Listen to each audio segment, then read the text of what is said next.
What it do, Dream Team? It's your boy D Neal back with another reaction video.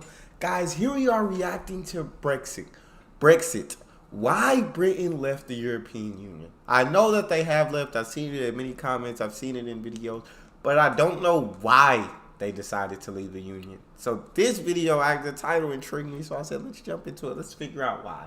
Before we jump into it, I need you guys to subscribe to their channel. Ring the notification bell. Get a video a thumbs up so I get suggested. Social media and Patreon, all up top. You know, subscribe to any of it. Follow the links in the description. All you got to do is hit the link. Follow me. Talk to me.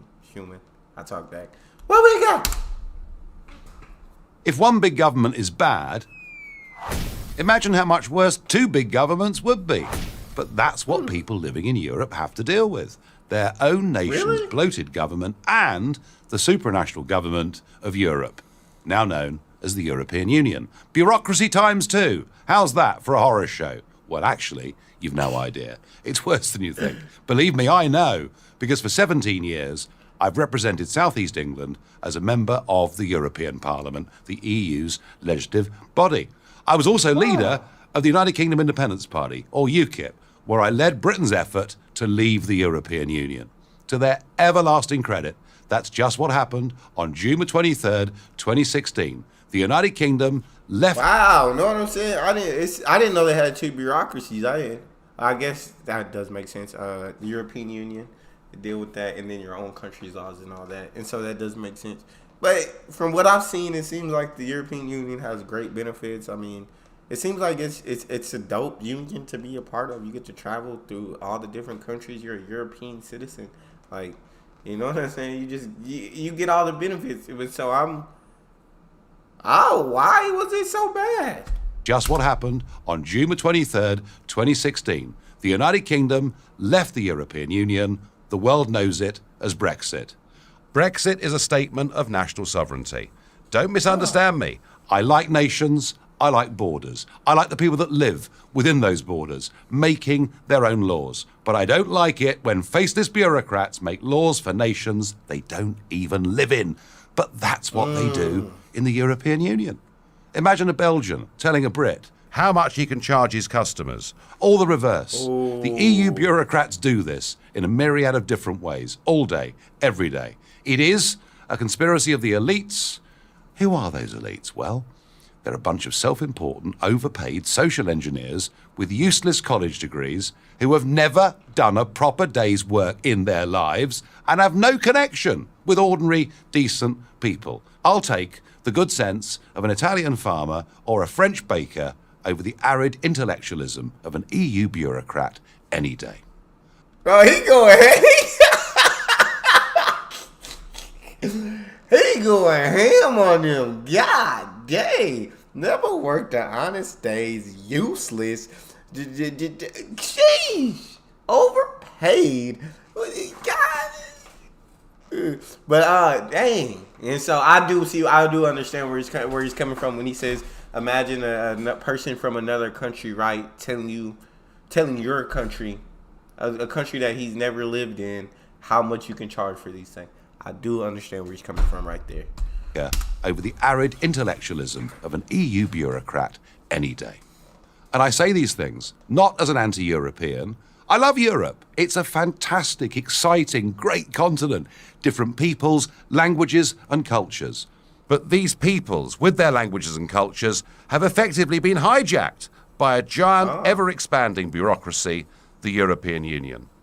People will say, but isn't there a parliament? A European parliament that represents the people of Europe? Well, yes, but this body has got no real power. It can't make its own laws. Rather, the power resides with the European Commission.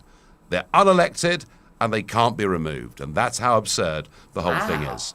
The European Parliament meets in Brussels. At least they can't be like voted out or nothing like that, or there's no This is how absurd the whole thing is. They're not voted. The European in, Parliament and meets in Brussels. At least that's what I thought when I was elected there. But once a month, do you know what happens?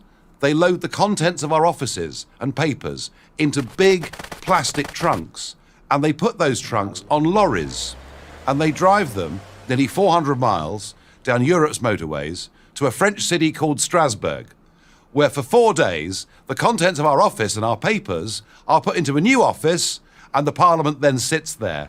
12 times a year this back and forth happens, and this from an organisation who say they want to reduce their level of carbon footprint. This from an organisation whose accounts have not been given a clean bill of health by the auditors for the last 20 years. Dang. This, a parliament, it's more like a travelling circus.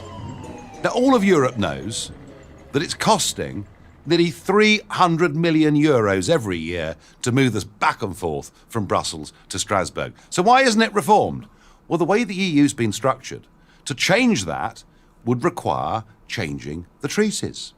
And to change the treaties would need all 28 member governments to agree not to go to Strasbourg 12 times a year. And you know something? The French are never going to agree to that because it's in their economic interests for the travelling circus to go to Strasbourg. And it shows you that a system of lawmaking has been devised where not only can the voters not change anything, but the institutions themselves are pretty much incapable of reform. Unfortunately, this is no laughing matter.